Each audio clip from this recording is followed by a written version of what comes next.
welcome to episode 2 of the Two Dudes One Deck podcast. I'm Corey, and stacks me out, Rainbow Trout. And I'm Brandon, and I'm Stacksalicious. Yeah, we're leaning into the delicious bit. Don't sue me, please.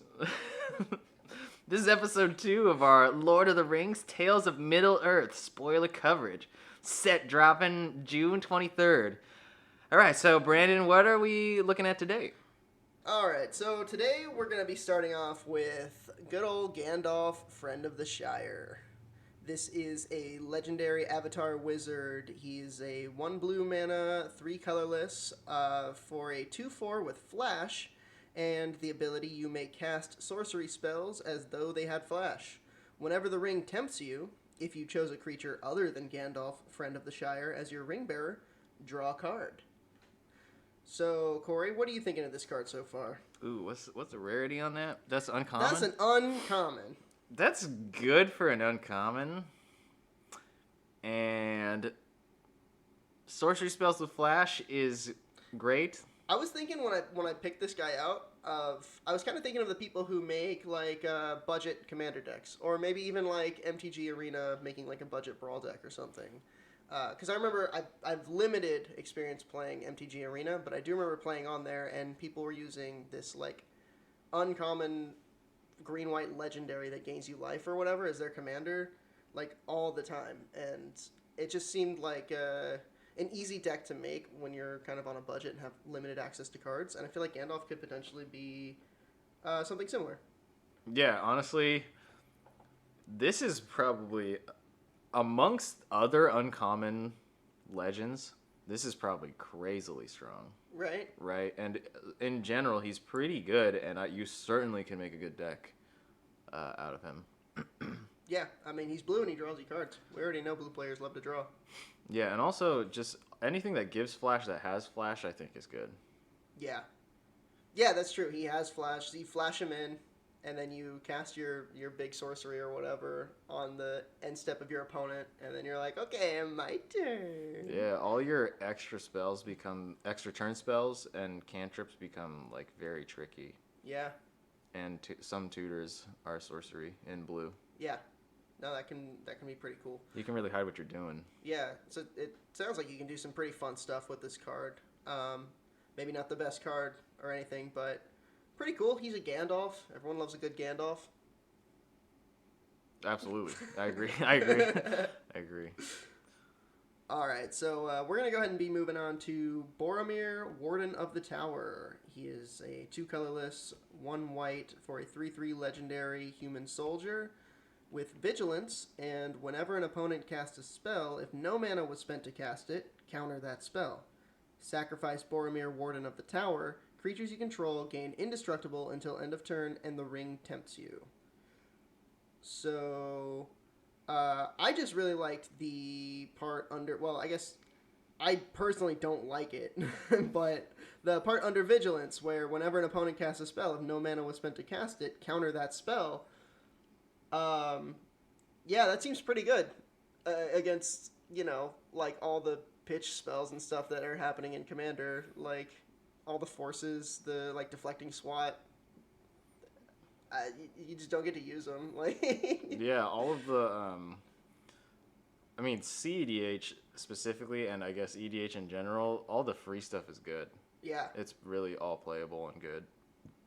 And this says opponents only, which is sweet. Yeah, exactly. So you can still use your pitch spells. Yeah. I don't think he is a legendary, but I personally don't think he'd be like a great commander, but I think he could be a piece in your deck for sure. Yeah, the like countering free spells stuff is generally good in slots, like in decks.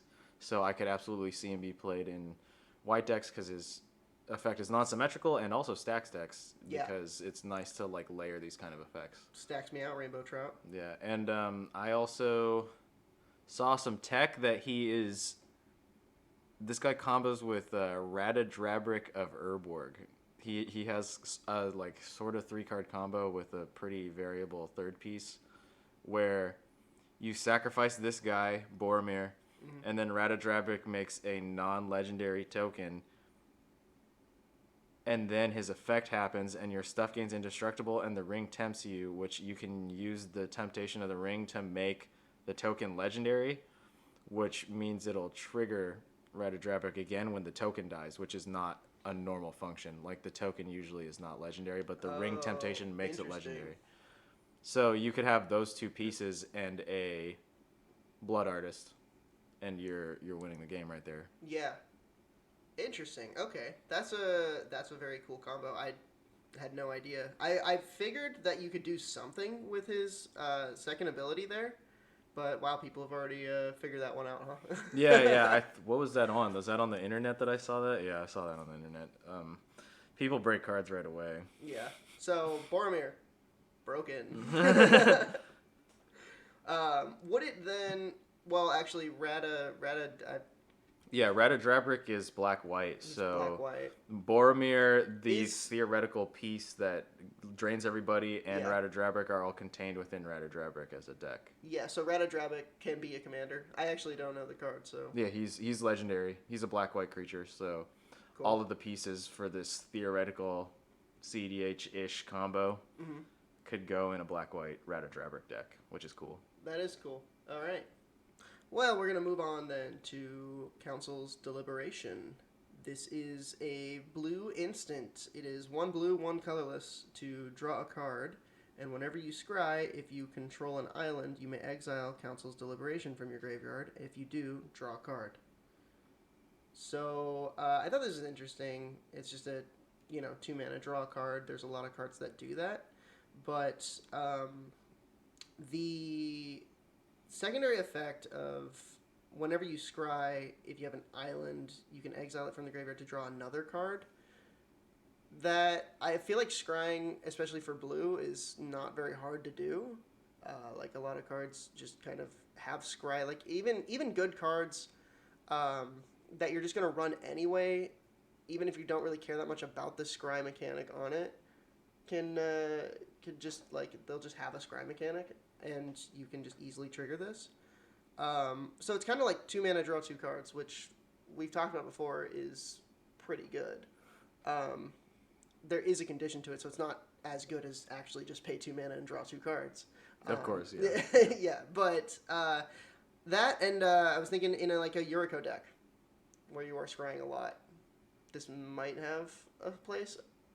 I don't know. Yeah, so cards like this, I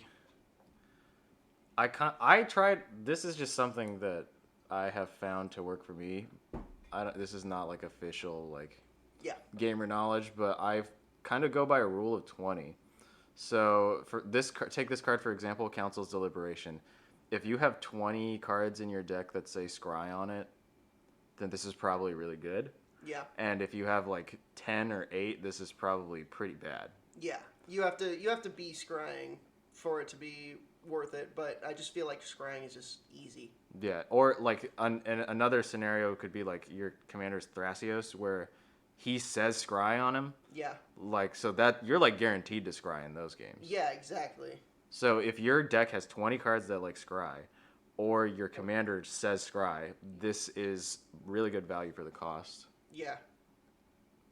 Cool. Okay. So would you say, do you think that this card, if you had a commander that says scry, do you think that this card would see play in CEDH, or it's just strictly a casual? I would say casual, but as I'm reading it, I'm realizing if you mill yourself, this can end up in your graveyard for 0 mana basically, and then True. if you scry, so a Thrasios Underworld Breach, or just very graveyard heavy deck. Yeah. That's when this gets really good, is when you're not paying for it the first time. You're just discarding it or milling it. Yeah, true. That's when this gets as long as it's actually in the good. yard, you can use that. So I would say that if your game plan is to pay 2 mana to draw a card and then scry later and draw another card, and you're playing CDH, then maybe pass this one up. yeah. But the games where you're milling it, it can be really powerful, and in casual, 2 mana to draw 2 cards is great. Yeah. Cool. Okay, then we're going to go ahead and move on to Sauron the Necromancer. No, not the other Sauron. This is a different one. He is a 2 black, 3 colorless creature. He's a 4/4 legendary avatar horror with menace. And whenever Sauron the Necromancer attacks, exile target creature card from your graveyard. Create a tapped and attacking token that's a copy of that card, except it's a 3/3 black wraith with menace. At the beginning of the next end step, exile that token unless Sauron is your ring bearer. So, what do you think about creating an army of wraiths, Corey? I mean,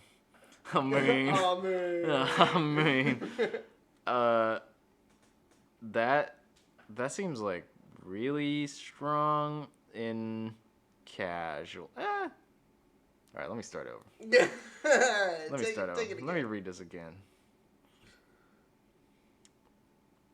Okay, so yeah, this card to me, the thing that pops out to me the most, or that I like the most, I'm excited the most about the card, is the flavor. Yeah. I think it's cool to turn creatures in your graveyard into ring wraiths, and the fact that he's more powerful when you have the ring. That makes sense. Like, I have the ring on me, therefore this Sauron card is doing much more. Yeah. That's cool to me too. So the whole thing is like really flavorful. Yeah, for sure. And I mean, copying creatures in your graveyard, if you put them there and didn't pay for them and they cost a lot, like if you entomb a creature that costs 7, and then you attack with this dude, you didn't pay any mana. Like, you paid 1 mana for the entomb, but you didn't pay any mana for the creature. Yeah, you just get it. It's a 3/3 version of it, but it is still that creature, so like it still has any effects that creature would have. So you can get some pretty valuable effects on the board for damn near free. Yeah, like the reanimation is always good. Yeah. And I think that he's probably a just strictly casual commander, but it seems really fun, powerful, and flavorful in the context of casual. Yeah, especially too with the I remember seeing the Wraith cards that came out where you can have like 9 of them. There's like 9 different arts for the same card. I just think like having that with this guy, just creating like a Wraith army, like you said, is very flavorful and could just be a really fun way to play. Just a fun game plan. Cool. All right, then we're gonna go ahead and move forward. Time for my least favorite card of the set. Of course, it's a green card, Delighted Halfling. 1 forest, or well, 1 green mana, I suppose, for a 1/2 Halfling citizen creature. You can tap it to add a colorless mana, or you can tap it to add 1 mana of any color and spend this mana only to cast a legendary spell, and that spell can't be countered. So if you were planning on countering your friend's Corvold, you can't anymore. I don't know why you don't like that. That sounds really cool. If like theoretical player who's totally not me is like casting a Corvold and no one else can counter it. Yeah, like, and your theoretical like opponent is playing Kess and has like counter spells and interaction and can't actually use it. I don't know. That sounds cool. That sounds lame. I'm gonna go ahead and say this is probably gonna be in every green commander deck. Yeah, pretty much. I mean, can't go wrong. Right, like, just green giving the middle finger to blue again. As it does better than it does pretty much anything else. Pretty much the only thing it does. I mean, yeah, this is going in any green CEDH deck that I make forever for as long as I can afford any number of them. And in the same way that Birds of Paradise kind of goes in those decks, this is like just super, super strong. And to me, the stat line is hilarious. 1/2 is obnoxious. Yeah, it's not even a 1/1 like the elves or anything. Like, it's, she got a booty on her. What the hell, dude? Yeah, I don't know. I love it. I am so excited for this card. Yeah, I'm not. To be trolling blue players. Actually, this card's gonna make me quit Magic. It was great doing the podcast with you, Corey, but I'm gonna have to step. No, I'm kidding. I'll just kill it. Yeah. All right. Well, let's move past this halfling onto the Orcish Bowmasters, another card that Corey's extremely excited about. This is a 1 black, 1 colorless orc archer creature. He's a 1/1 with flash. And when Orcish Bowmasters enters the battlefield, and whenever an opponent draws a card except the first one they draw in each of their draw steps, Orcish Bowmasters deals 1 damage to any target, then amass Orcs 1. Alright, Corey. How broken is this card? It's about as broken as they could make it, I think. Like, it really...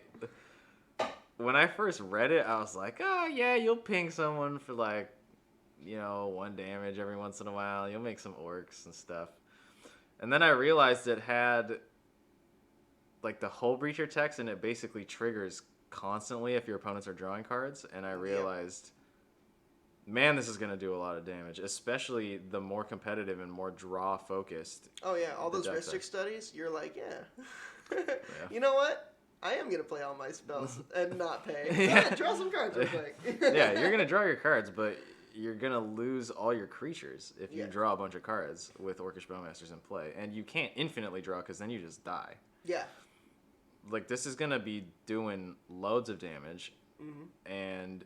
It's also unmassing constantly. So in something like Corvold, where you've got sack engines and stuff, like, you're just constantly sacking the army as you're amassing another one to get even more. So, like, the thing with Corvold, too, is somebody draws a card, you shoot them or something they have for 1, right? You create an army, you sack the army, and you also draw a card. Yeah, so you get to draw, like, in Corvold specifically, you get to draw every time anyone else draws. Yeah, that is insane. That's like really ridiculous. That's so stupid. It's hilarious because in decks where you get rid of the orc army, you get another orc army every time someone draws. Yeah. So yeah, my total review of this card. If you like power, you'll love this card. If you play aristocrats and like sacrifice the token or use the tokens particularly well, you will like this card even more than everyone else. Yeah. And if you want Commander to stay casual, you are going to hate this card because it's going to take over games like on its own. Yeah, this is another like Dockside release. Yeah, thing. This is reminiscent of Dockside with like Flash. yeah, exactly. It's fucking stupid. This dude has flash, too. Like, why? Yeah, everything on this card makes me say, why? Like, why did you decide to make it, why did you add this on? And it's so funny, too, because it's not like it's super cool, important characters or anything. It's just 2 orcs. Yeah. It's just 2 orcs with bows. Yeah, these guys could just kill Sauron on their own in a game of CEDH. Like 2 dudes with orcs. Just 2 dudes with bows. 2 dudes, 1 bow. I'm just imagining a Lord of the Rings book, where Sauron rolls up to the entire fellowship with 2 dudes with bows and casts a Wheel of Fortune and just kills all of them. Like, just the whole fellowship just bows them down. No, dude, I'm probably gonna run this in Cast too. Oh, 100%. 100%. If you're playing black and you're playing CEDH, it's like Dockside and red. Yeah, like, why wouldn't you? You're just gonna run it. Why wouldn't you? There's no reason not to. And I love having flash. Being able to do things at instant speed always feels so nice for me. I don't know about you. Oh yeah, instant speed is always just objectively better, I guess, than the same card without it, right? Yeah. So yeah, hell yeah, super excited. Yeah, this is a good card. CEDH players like us are excited to play with this card. Oh yeah, definitely. All right, so we're gonna move on from those guys to another little guy, Frodo, Sauron's Bane. He is 1 white mana for a 1/2 legendary halfling citizen. He has the ability that you can pay 2 of white or black in any combination. If Frodo, Sauron's Bane, is a citizen, it becomes a halfling scout with base power and toughness 2/3 and lifelink. Then you can also pay triple black. If Frodo is a scout, it becomes a halfling rogue with whenever this creature deals combat damage to a player, that player loses the game. if the ring has tempted you 4 or more times this game. Otherwise, the ring tempts you. I feel like it's pretty easy to get the ring to tempt you with this set. What do you think of Frodo, Sauron's Bane? Yeah, you're definitely right. The 4 is not that hard in the new set. I think that you'll be able to tempt yourself quite a bit especially in black, and like Grixis. Yeah. But if unfortunately, because he's white black, you can't play him in Grixis. Yeah. You're right, but just in the Grixis side of things, so like black cards, I think will do a decent amount of tempting. And then white, it's not that hard either, from what I can tell. Yeah. And then, what do you think about? So you get him to the point where you've tempted yourself 4 times or whatever, and you've got him as a rogue. What do you think about equipping Lórien Brooch to him? The artifact 2 colorless equipment. Equipped creature has non-basic land walk. Pretty easy to accomplish the opponent having non-basic lands in EDH. Yeah. I wonder if I've ever played in a game where like one player doesn't have at least one non-basic land. Yeah, I mean, even in my monocolored red deck, I have non-basics. Like, it's mostly gnomes, but there are other lands. Yeah. I think that deck is actually more than half non-basic lands. Or like around half at least. It might be, actually. The lands do a lot of stuff.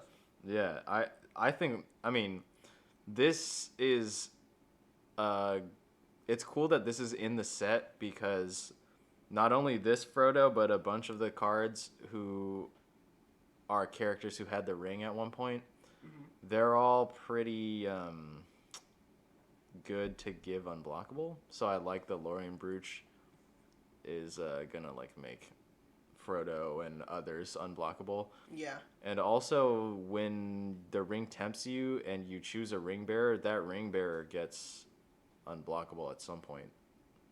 Oh, yeah, that's true, Yeah. huh?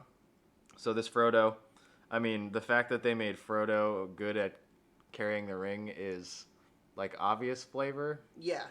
Like, good, really good. And, I mean, that's just a slam dunk, though. Like, you can't miss.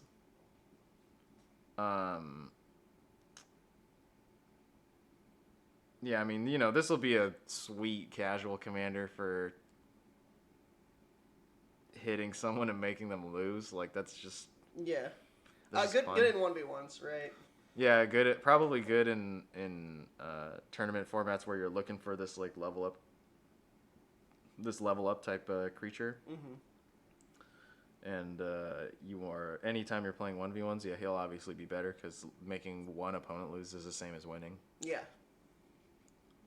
Yeah, I think this will be fun, and it'll be pretty good in casual and better the less opponents you have. Yeah, definitely. Yeah. Cool. So yeah, Frodo's going to be a cool fun card.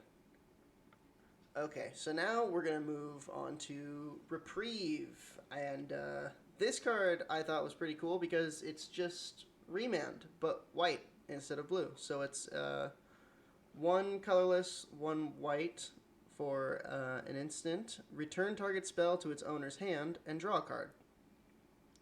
Like I said, just Remand. Right? Yeah. I mean, it's like it 99% of the time it'll function the same as Remand, which, if this was blue, it would be like an okay counterspell, but since it's white, it's probably the best counterspell they've ever had in white. Yeah, it's like actually a big deal for white players. Yeah. Blue is the only one who gets counterspells typically, and other colors, when they do get counterspells, they're pretty lacking. But this is the white version of Remand, which saw a lot of play. Like, I remember it seeing a lot of play in, like, Modern. I don't know if it still does, because I've been out of the scene for a little bit. But, yeah, like, Remand's been a good card. So, I think that this is really cool and really good for white players. Yeah, and I think this card is also going to be, like, 1% better than Remand in the sense that this card can essentially counter uncounterable spells because you're just bouncing this. It doesn't say counter. That's true. On it. Exactly. You're not countering the spell and then the spell goes back to their hand. It's just return the spell to the hand. Like, yeah, nowhere on this does it say counter, even though it is a counter spell. Well, it like mimics one. Yeah, right. yeah, exactly. So yeah, no, that's actually a really cool thing to keep in mind with this card. Yeah, and as far as Commander goes, I think that this will probably be a big upgrade for non-blue decks that like need a Remand effect. Yeah, yeah, just like any white deck that's looking for more interaction. This should be good. This should be good because also like getting to draw a card. Like I don't think white really is known for that too much either. Oh, that's true. Right? Not only is Counterspell not like a really white effect, but draw a card is also kind of not. So you're right. This is like that. It's like even better to me now. Yeah, it's because blue's like Remand drawing you a card in blue. Like it's cool and it makes sense, but like blue, it draws a lot of cards anyway, so it's not that big of a deal. Compared to another color, being able to draw a card is like, whoa. Especially white. Especially white. White is not known for card draw. Every time I play a white deck, I feel like I just get to the point where I'm just top decking and bored. All right. Yeah. But, okay. So, moving on from that, we're going to go to Cast into the Fire. This is a 1 red, 1 colorless instant. Choose one. Cast into the Fire deals 1 damage to each of up to 2 target creatures, or exile target artifact. I thought this was cool when looking at it because of the exile target artifact. There's a lot of cards, especially in red, that destroy artifacts. I'm pretty sure there's even 1 mana destroy target artifact cards, right? Yeah. There's a lot. Yeah, but this one, it's 2 mana, which kind of sucks, but the cool part about it is it exiles rather than destroys. So, I mean, I've played against so many reanimating decks, and destroying something just doesn't do anything sometimes, Yeah. So being able to exile those, like, high-priority artifacts, and knowing that there's a really good chance it's not coming back, I think is very, very helpful. So, I mean, my evaluation upon looking at this is if you're in a pod and you've got, like, that one guy who plays the Reanimator deck all the time and has, troublesome artifacts and stuff, that this is going to be good for you, but otherwise probably not going to see a whole lot of play just because of the mana cost. Yeah. This is... The card that immediately comes to mind when I look at this card is Abrade. Yeah. Which is an instant that you can deal 3 damage to a creature or destroy target artifact. Yeah. And Abrade sees some CEDH play. This card is better in scenarios where A, you need to exile an artifact instead of destroy it, or B, you have smaller creatures that you're dealing with. Yeah, like 2 mana dorks that you can just ping. That's like shooting 2 lands. Yeah, mana dork, Stark Confidant, anything with 1 toughness. Yeah. This is... I think if you play in a meta of small creatures and indestructible artifacts, this will be like clearly much better than Abrade. Oh yeah. But... So you think this can see some CEDH play then? Yeah, to me it's like specific. Though? It's meta dependent, yeah. Cool. So I may have underestimated this card a little bit. I don't know. Yeah. It only time will tell with CEDH, I think. That's true. It's really hard to predict certain cards. Yeah. Besides Orcish Bowmasters. Well, yeah. That one's just obvious. But yeah, this is one that you may want to look out for. Okay. Moving on to Doors of Durin. This is a 3 colorless, 1 red, 1 green legendary artifact. Whenever you attack, scry 2. Oh, back to scrying. Then you may reveal the top card of your library. If it's a creature card, put it onto the battlefield tapped and attacking. Until your next turn, it gains trample if you control a dwarf, and hexproof if you control an elf. Alright, Corey, what do you think about this? So when I look at this card, to me it screams big creature deck, like Timmy deck, right? Because when you flip a creature off the top and put it into play without paying for it, you prefer it to be like 9 mana, right? Yeah, you want it to be something huge. Yeah, that seems fun to me. Yeah. And I know that there are decks like that, and also many of them are red and green. So Yeah, true. This card, I don't think by any means is like a CDH card, but it has a definite home. There are a lot of red-green big creature decks. Yes, and this should fit right into one of those. And the cool thing is, too, I really like the fact that if you control a dwarf, it gets trample. And what I like more is if you control an elf, it gains hexproof. Because there's a lot of elf mana dorks, and green decks are always running those, so it's easy to have an elf out. Dwarves, I feel like... like the opposite of elves in terms of like ubiquity. Yeah. They like only specific decks are really running dwarves. Like you're not gonna see it as much, and I don't think trample is necessarily as good as hexproof either. So it's just really easy to give whatever creature you flip onto the board, like just some big ass creature, it's hexproof, so they're not gonna remove it. You get to probably swing with it again. You know, that's pretty awesome. Yeah. You're right that the hexproof is gonna show up probably not like a non-zero amount of times. You know. Yeah. It's probably gonna be pretty relevant. Yeah. So, all right. Yeah. Love it. Cool. Okay, and so with that, we're gonna start talking about Aragorn the Uniter. This is a legendary human noble 5/5 for 1 red, 1 green, 1 white, and 1 blue. Whenever you cast a white spell, create a 1/1 white human soldier creature token. Whenever you cast a blue spell, scry 2. Whenever you cast a red spell, Aragorn the Uniter deals 3 damage to target opponent. Whenever you cast a green spell, target creature gets +4/+4 until end of turn. This dude is just nothing but value. He's just got 4 value abilities that all relate to the color pretty well. And it's very funny that you cast a red spell, you just get a free lightning bolt. Green spell, you get a better giant growth for free. Like, I don't know, that's just a lot of value out of this guy, just for playing the game. Yeah, I mean, he generates an insane amount of value. And when I saw him and started thinking about what kind of cards would work well with him, I thought instantly of the charms. Mm-hmm. Like, for instance, there's guild charms like Azorius Charm and Izzet Charm, and then there's also shard charms like Bant Charm and Naya Charm. And those cards will cost 2 and have 2 colors, and cost 3 and have 3 colors. So I think a deck would be pretty good where you're maxing the number of color pips while minimizing the number of total pips. Yes. Right? So something that costs 1 and costs like 1 white, or even better, I know you can't play this in this deck, but something like Deathrite Shaman that costs 1 and has 2 color pips. Color pips, yeah, exactly. Or not 2 color pips, but it's a 2 color spell for 1 pip. That will get 2 extra effects off of Aragorn. Yes. And just in general, maximizing the number of colors while trying to minimize the number of pips will give you a ton of value if you just play a bunch of those. Yeah, just slapping so much value onto every spell that you're casting. So just multicolored spells are gonna be great, especially ones that, like you said, minimize the number of pips.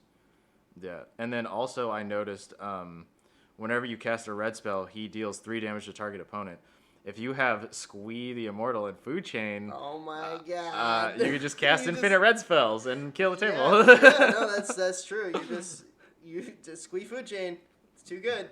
Also, I mean, he can even like just pump himself with green spell. Like you just cast a couple cheap green spells or whatever, and just because he's a 5/5 already.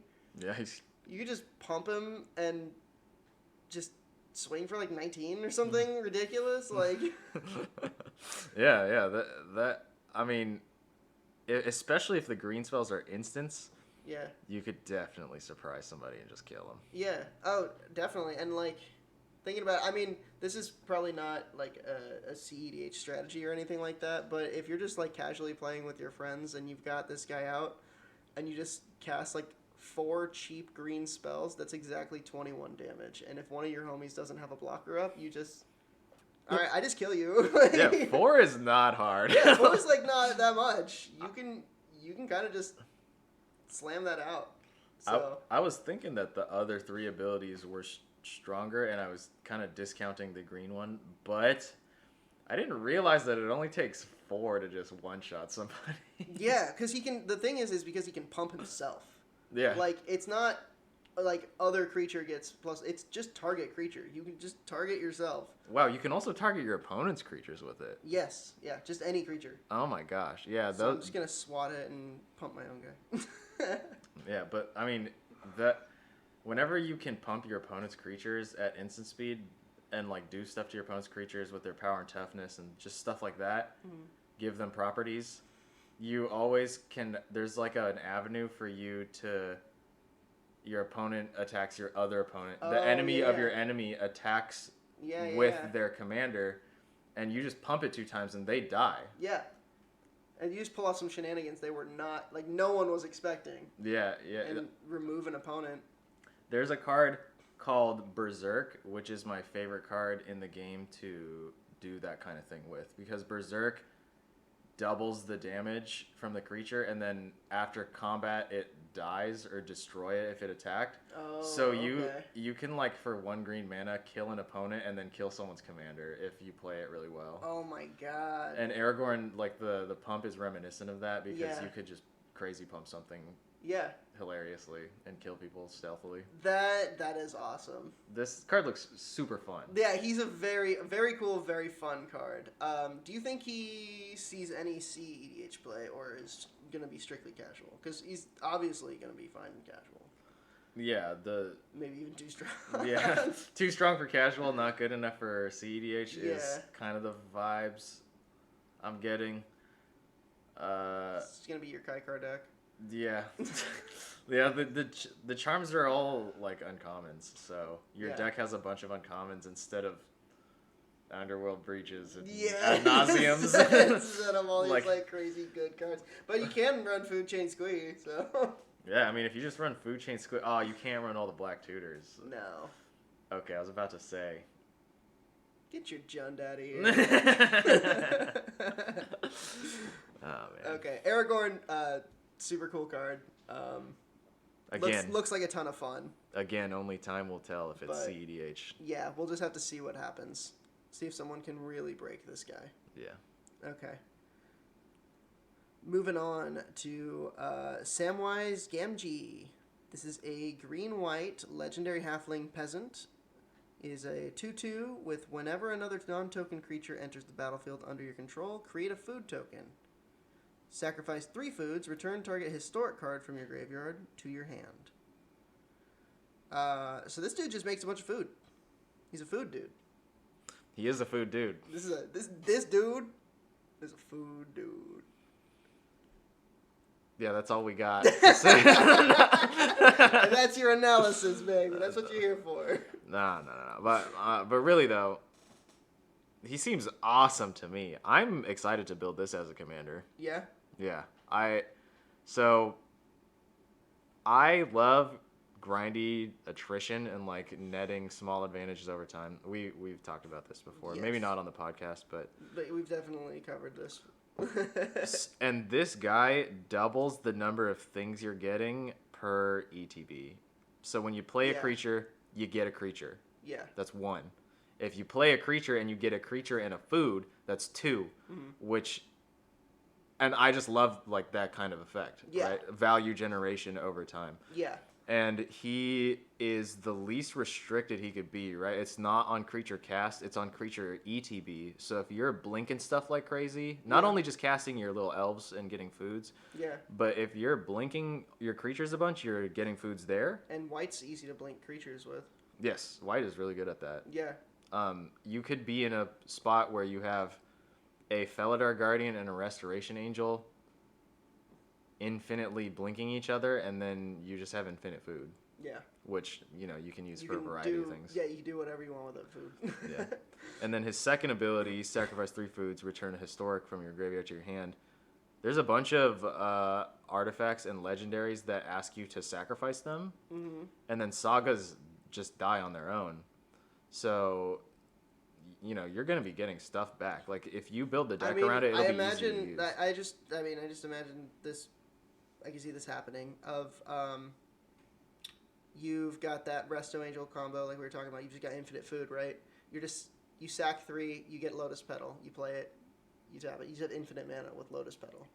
Oh yeah, you totally do have an arbitrarily large amount of mana. Yeah. That's sick. Yeah. That's sick. This is gonna be. I think this card's gonna be sweet. There's probably some Lion's Eye Diamond lines with him. Yep. There's definitely a Lotus Petal line that Brandon. There's definitely a Lotus Petal line that Brandon just described. Yeah. And I mean, hell yeah. And you know me, I'm gonna be playing Smokestack and Possess Portal and Tangle Wire and all the stacks cards, and then just sacrifice and tap like the food. He stacks delicious. Stacks delicious.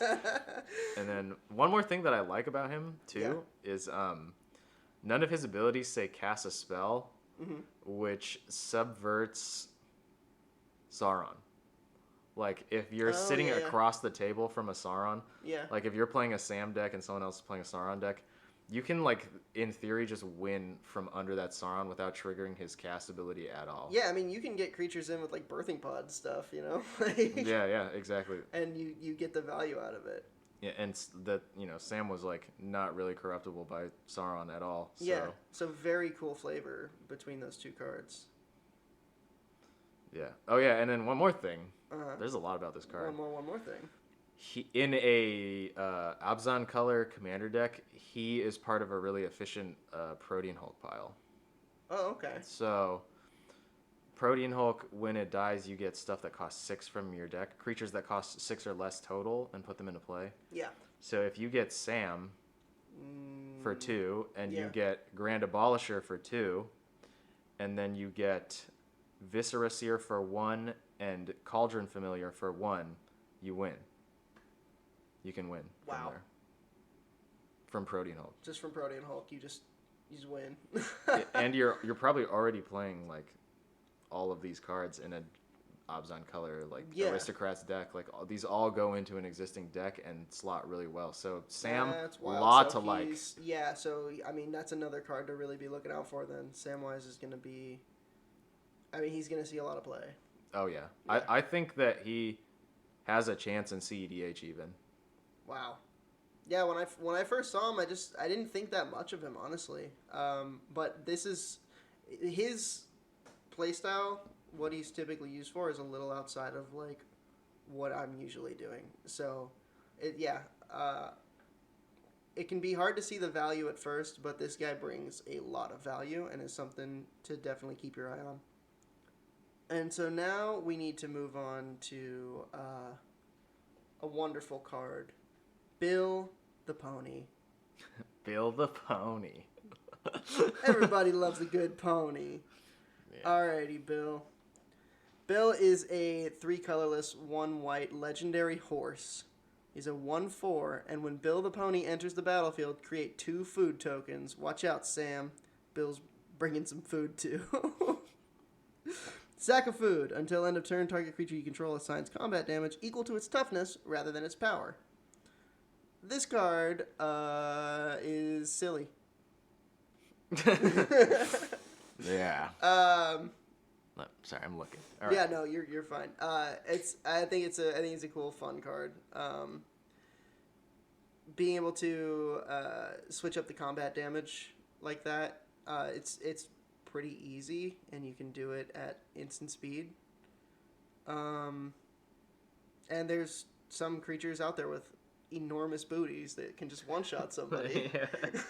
Does Bill himself have a fat ass? I mean, he got a little bit of an ass. He's a 1/4. Yeah, he's at least got as big of an ass as his mana cost. Exactly. Nice. Nice ass. There's no way we can keep. All right, there's no way we can keep that in. No, but seriously. Yeah. I am going to make a Bill the Pony commander deck because he's an adorable little pony. And also, I'm going to try and blink him and, like, you know, return him to the battlefield over and over and make a bunch of foods. And then, like with Sam, play a smokestack and a tangle wire and a possess portal. It's the Stacks episode. It's all the Stacks pieces. Yeah, so I'm building a casual stacks and big butts deck mono white deck and blinks. Oh my god. And it's gonna be amazing. And people are gonna hate it as much as they hate any other stacks deck, but at least it'll be Build a Pony. I like two things: stacks and big butts. You got a nice ass, Bill. Oh my god. All right. So let's go ahead and start talking about the One Ring. This is a legendary artifact for 4 colorless mana, indestructible. When the One Ring enters the battlefield, if you cast it, you gain protection from everything until your next turn. At the beginning of your upkeep, you lose 1 life for each bird encounter on the One Ring. You can tap it to put a bird encounter on the One Ring, then draw a card for each bird encounter on the One Ring. I think this card's really cool. Also, there's a limited edition, a highly limited edition of this card. They're only making 1 of it, and it currently has a, $2 million bounty? Yeah, that's last I heard, $2 million. Yeah, that's insane. So, good luck everybody trying to pull that. But, what do we think of the card itself, Corey? Well, it's gonna be worth like 10 times more than uranium, right? Yeah. By weight.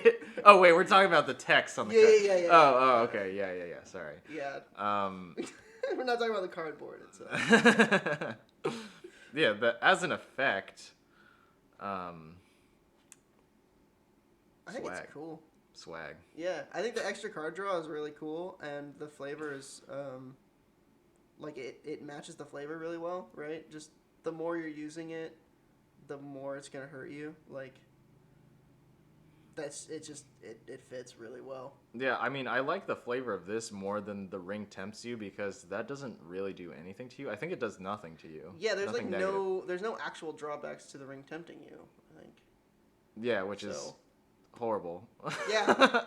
But this one, Sucks. if you use it over and over, you use this ring's power over and over, it hurts you more and more each time, which is sweet. Yeah. I think that's cool. It's very awesome. It's such a black card, but it's an artifact.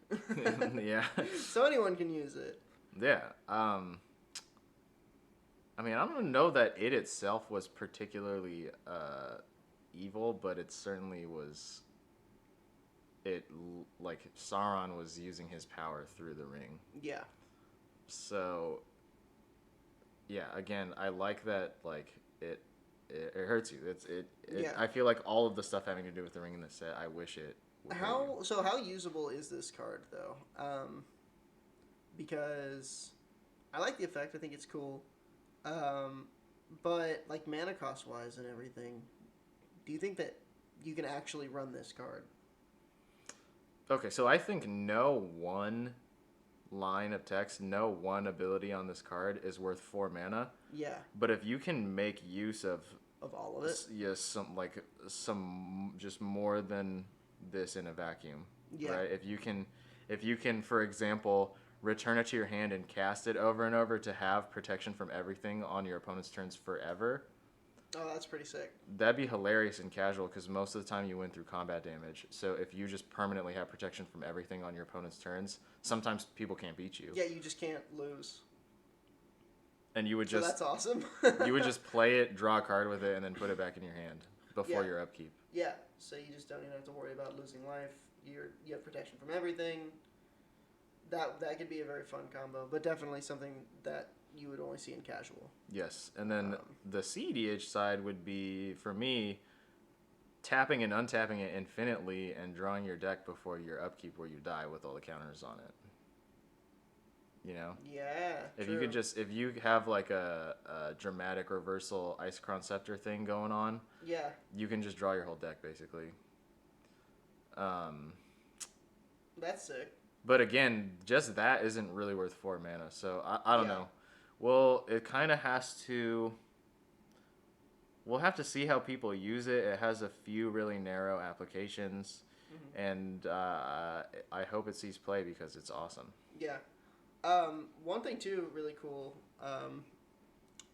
The fact that it's indestructible.